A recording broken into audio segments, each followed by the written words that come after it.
Hello, Richard. What's your hat? It's a musical man from West Virginia named Charles Wesley Godwin, Um, who's gotten pretty big, but he wasn't big when I first started following him. okay, there might be a story here. I'll have to pursue that a little bit. And why Mhm. are you wearing his hat? Because I went to a bunch of his concerts when he was coming up. Now he plays gigantic venues, and I bought the hat because I liked it. And now I don't think there's very many of them because they were only selling a couple of them. And he's become this huge act. He was on, those late night shows and things like that. What's his name? Charles Wesley Godwin. Okay, we'll have to look him up. Yeah, if guaranteed the people in Wheeling at the Schultz Ford store down there know him and love him. Okay, we'll pursue that, and hopefully we can get you to put your Ford hat back. I think he's driving an F-150. Is he? Well, he is. Not, he will be. Uh-huh. We're going to reach out to him. Yeah. Already on the phone searching him. Uh-huh. Karen knows him, and she said she loves him. He's great. He's a good man, too. I know the guys in his band are from Beaver County, and I know a couple of them. So, really? Chelsea, do you know him? Oh, okay. We'll have to pay attention to that. But see your hat. Yeah. Inspired. One guy actually in his band that I'm friends with named Reed, he lives in Stanton Heights. Okay. We're gonna look into this. I'm gonna be a little bit more prepared. Okay. Super Bowl time. It's like, what? Are you tired of the matchup? I'm tired of the hype. It hadn't even started yet. You got a whole 2 weeks, week and a half. Yeah, I know. I just, first of all, I'm tired of hearing the negatives. I'm tired of hearing I hate Travis Kelce because of Taylor Swift, and I happen to love Travis. I love the fact, and I like the fact how Taylor Swift she's normalized now, and people criticize that, right? And she's just a person like everybody else. Why can't she go to the game, have a drink, have fun, laugh, scream, have fun? I was thinking about this the other day, and I think you hit it on the head. There's nobody left. They seem to be silenced who say it's a publicity stunt. It's like a real relationship now. Relationship. Leave her alone. Those people were loud. They thought they were right. They were ridiculous at the beginning. And now they've all sort of fizzled and faded away. Yeah. And it's obvious that there's a match there between these two people. 100%. And you know what? I don't want to dominate this conversation with this kind of triviality. I'm fine with it. But here's the thing. I heard some negative comments about, oh yeah, all he's going to do now is propose at the Super Bowl. Why wouldn't he? What a memorable moment for them. And I hope that happens for both of them. And who else could propose to their future wife at the Super Bowl? I'm with you. I've also heard this, that, okay, he may retire after this year. What a great way to go. Right. Like, everybody who's negative about that would die to lead that charmed life.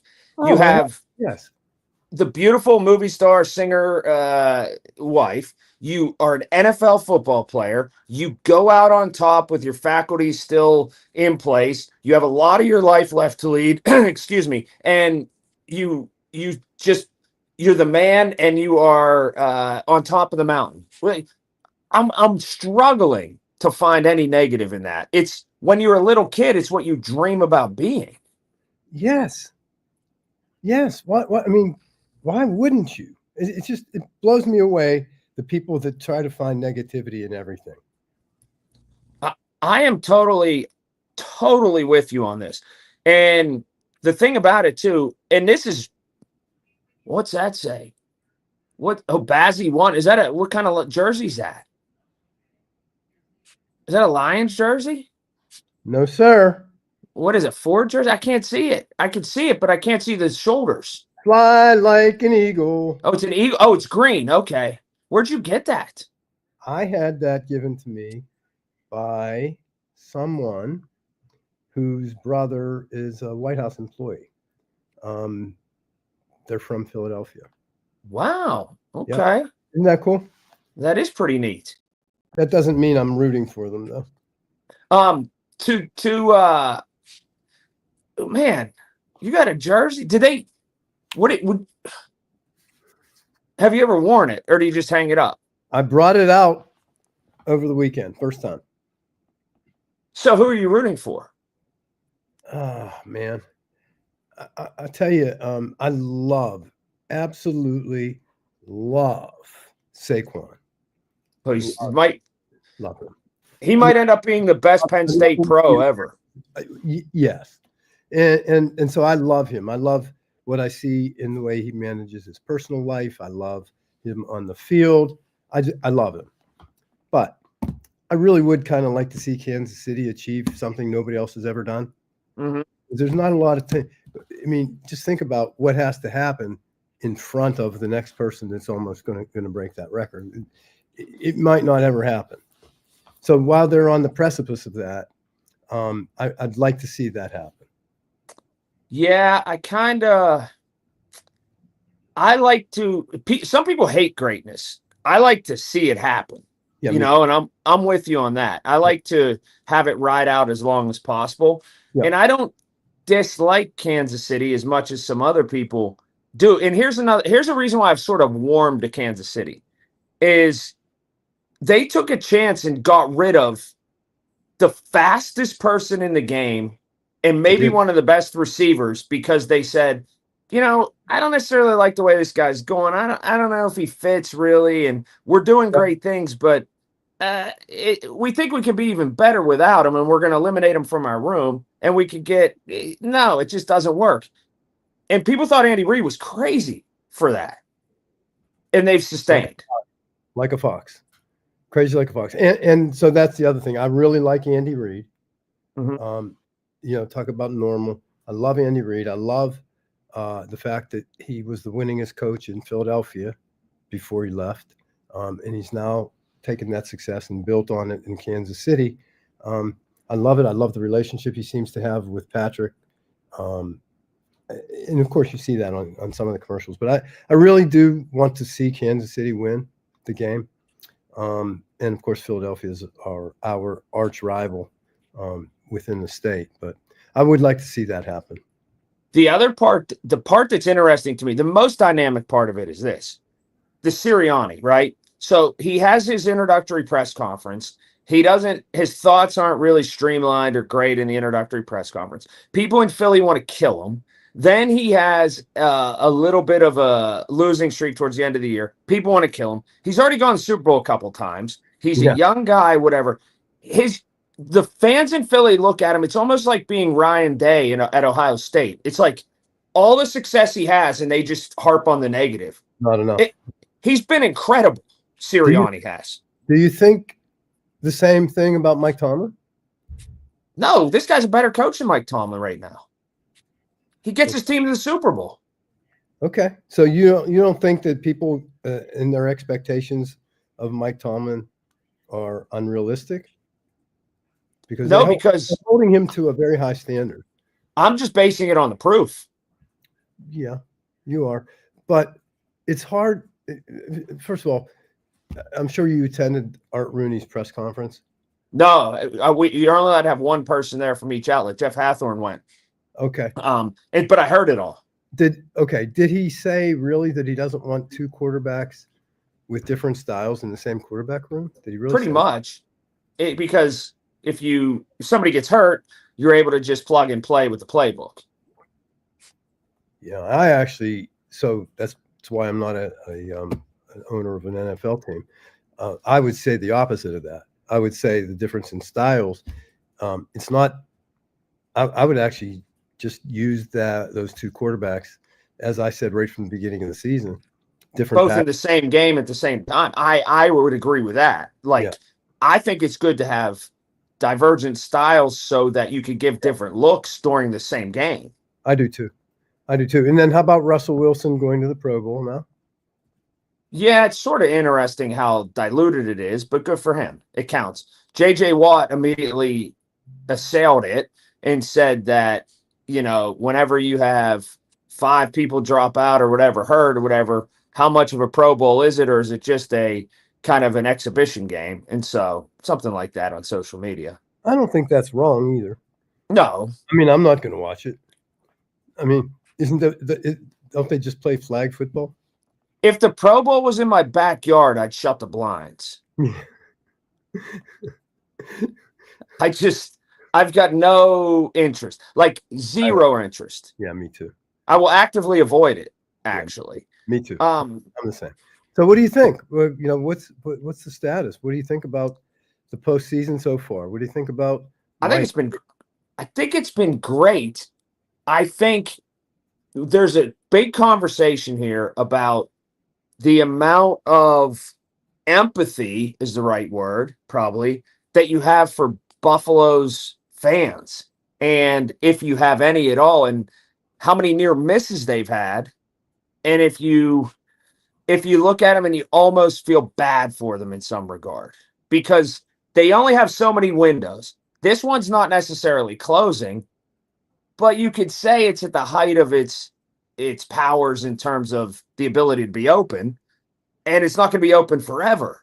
And like being a Bills fan is a conversation in and of itself, in that they always just miss. Always. Don't we?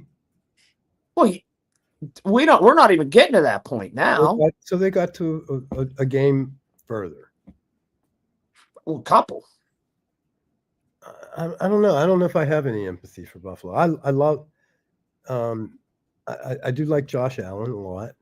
I don't know. It's easy to sit here after watching the game and that Monday morning quarterback thing. I do that. But it's. I question the Buffalo coaches' decisions. I really do. Yeah, I think Allen's super good. I question what they have around him and if they have the right pieces. Their defense is shaky. That's for sure. But I look at them and I say, is that going to be one of the stories in 5 years from now where Allen's so beat up, he's so banged up, the career's behind him pretty much, and they just missed all the time? And you could say that, though. You could say that about everybody. I mean, look at Baltimore Ravens. You know, look at across the board, the Ravens. And what about Joe Burrow? You remember 3 years ago, I said Joe Burrow will never see another Super Bowl? Oh, yeah, certainly. And I mean, but he got there, that's the thing. But that's the thing. So he almost made it. And Baltimore, Lamar almost made it. There's only one that made it. So there's going to be a lot of almost made it. Well, maybe the story is what we're seeing, honestly, is a failure to appreciate the true greatness that the Chiefs are and how much ahead of everybody else that they are. Like, and how hard that is to be. We're seeing the Steelers of the 70s right now. Yeah, I don't like that. I don't even like that. But here's the thing.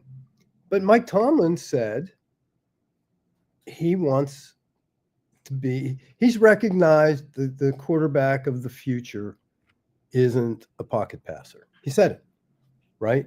That to be competitive in this league, mobility is really a requirement. Right? Didn't he say that? Well, then recognizes it. Okay. Well, then why didn't he take Jalen Hurts when Jalen Hurts was available and he took Chase Claypool instead in the draft in the second round? I'm not sure about that, but Hurts is, to me, he's not an elite quarterback. He's still playing. He's playing, but he's not elite. Do you think he's elite? I think that the Steelers would die to have him right now. Well, I don't know. I mean, he's certainly, he brings a lot to the game. But well, if by your definition, Russell Wilson can be a quarterback here. No, he can't. You don't think so? No, he can't move enough. But what's he need to move for? I mean, there's other quarterbacks that are not, scramblers that are pocket passers. He needs to move because of what his coach just said the definition of the quarterback is. Okay, that's true. That's a good point. I don't know. I mean, I like Russell, so my personal feelings for him might be interfering with my judgment. I don't know, but I think he can do it. I think he's got 3 years left, probably 2. I just think it's crazy that it came out that Jalen Hurts said on that podcast, on the Kelsey Brothers podcast the other day, that he 100% thought he was coming to Pittsburgh. Oh, I didn't know that. Oh, yeah, because he was drafted in the second round right after Chase Claypool. Steelers took Chase Claypool. He had interviewed here in Pittsburgh. He talked to Pittsburgh. He thought it was Pittsburgh, and then they passed on him and took Chase Claypool. What draft was that? What year? I was during the pandemic, right? So 2021? 2020, right? Whenever they took Chase Claypool.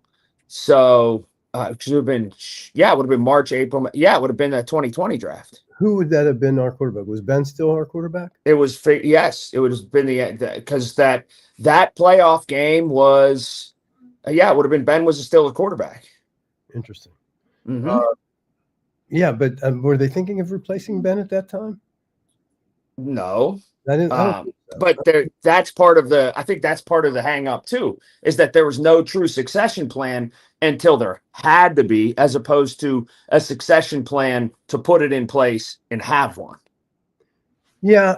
I mean, I've heard, and I don't know this, I haven't spoken to him, but I have heard that Ben was very upset about the Mason Rudolph draft and didn't think that it was the best use of their choice, their draft choice. And I would almost tend to agree with it, because it's like it's the same thing I would say about Russell Wilson. Put people around him that can make him successful. You look at Russell Wilson right now. What did he have? What did he have to work with? I mean, give him somebody to throw the ball to. George Pickens, to me, goodbye, see you later, done. I hope you do well somewhere else. That's what I would do with George Pickens. Right? I would try to trade him. I don't know how his trade market's going to be, considering where his contract is up against, kind of redoing his contract, re-upping his contract. But I would definitely not look at him long term. He's too much of a problem. But that's the thing. Everybody knows he's too much of a problem, so they could buy low. And too much of a problem to me translates as inconsistent, which is exactly when I say what happened, and I'm looking for the turning point of this season. And whether we're 10-2 and then we lost the next 5, what happened? Well, Pickens happened. He had tantrums. He wasn't a team player. That's how many years now in a row that we haven't had team players in that receiving room. So, and that's on the coach. Then how does it not funnel up to the coach? Everything funnels up to the coach. Yeah, but I mean, it's that point. Yes, but at that point, you're too far in. So you have to make it work. You have to do whatever you have to do to make it work. Well, yeah, but vetting these people might be the problem. Well, I mean, we say that we all knew about Pickens' penchant for being a problem. I don't remember that. I hear it, but I don't really remember it. What I knew about Pickens was he was hurt, right? And so he might have sat out. Yeah, his medicals were in question, but so was his attitude. See, and I've heard that. I've heard you say it. I've heard others say it. I don't recall it. But yeah, I mean, how do you really ever know? Chase Claypool, when we drafted him, I was thrilled. Everybody was. I thought this guy was the next coming. I really did. He was great. He had a great rookie year. And he caught 11 touchdown passes. Where is he now? Bouncing around, free agency. He's nothing. He's nothing. He's nothing. He's who even knows his name anymore? So my point to that is, when you draft out of college like that, do you really know how that translation is going to go? Because you're right. Chase Claypool is the rare NFL player. There may not be many. He, especially his skill position player, whose best 10 games of his career were his first 10 games. Yeah. There's really not many in NFL history. Yeah. That are like that. But so then you take Juju Smith, Schuster, right? You take him, and he and Claypool were kind of buddies, and Juju was getting a little of that reputation also, right? We trade him. Or I'm not sure if we traded him. I don't know how we got to Kansas City. They cut him loose, right? Yeah. And he ends up in Kansas City. I don't see any antics coming from him anymore. Do you? Oh. And he plays, and he's a solid performer. So it's the individual. You throw somebody into an environment like that. Chase Claypool was he found early success, like you said, and it seems like it ruined him. But you don't know. So and take that back to George Pickens. You don't know what you're getting. Well, you don't know, but you're the common denominator at some point. Well, right now, as it's played out with George Pickens, yes, we know that. To be honest with you, Deontay, remember when he turned his back on the play? Right? Here? Yeah. When the butt fumble happened and he's just walking away. If it were me, truly, before his ass hit the bench, he would have been gone. Done. Gone. I mean, there are messages that I think, and maybe, I'd love to have a conversation with Mike because I think it's so cool. I think he's a brilliant coach. He's articulate. I think he's got everything going. And I'd love to have that conversation, and talk about that and motivation and leadership, because I think he's probably, I don't know of anybody that would be better than that. So I'm not sure what he thinks would be the missing link. Yeah, I don't know. I would ask him that. I would say, what do you think? I mean, there's nothing Mike Tomlin doesn't have in terms of what it takes to lead a team. Nothing. Well, he needs to win. That needs to happen. That's what I think. Well, he does. He needs a win, but it's so, I mean, you talk about a game of inches. It's so close, right? But the offense needs to score points. That's it. Offense needs to score points, and defense needs to be more stout. Pretty simple. Yeah. Pretty simple. All right, we making our Super Bowl picks next week? Sure. Let's think about that. I'm thinking about that. Well, I'm gonna need the. I haven't even thought about it. I couldn't venture a guess right now. I would say probably Kansas City's favored by 1.5. Yeah, a couple. Yeah. I would bet, and I don't know, but I will investigate that this week. Yeah, do that because you're the guy that has all the NFL connections. No, not really. No. Yeah, you do. But let's say, okay, boom. I just looked it up. What is it? I guess I was right. Kansas 1.5. minus 1.5. Okay. Well, I'm going to ponder that all weekend. And well, you can't tease it because there's nothing to tease it with. No. Oh, and you know what else? Next week, what? We'll talk about some of those prop bets, national anthem, Gatorade, stuff like that.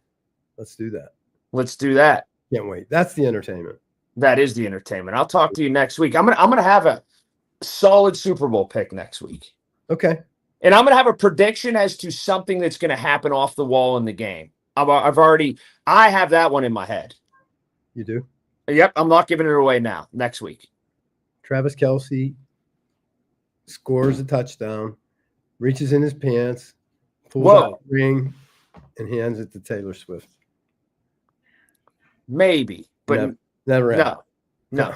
But it sounds good. I'm telling you, I have a great prediction for next week. A great one. Yep. Okay. I can't wait. You don't want to tell me now? Nope. Okay. All right. Tell me next week. I will, right off the bat. Okay.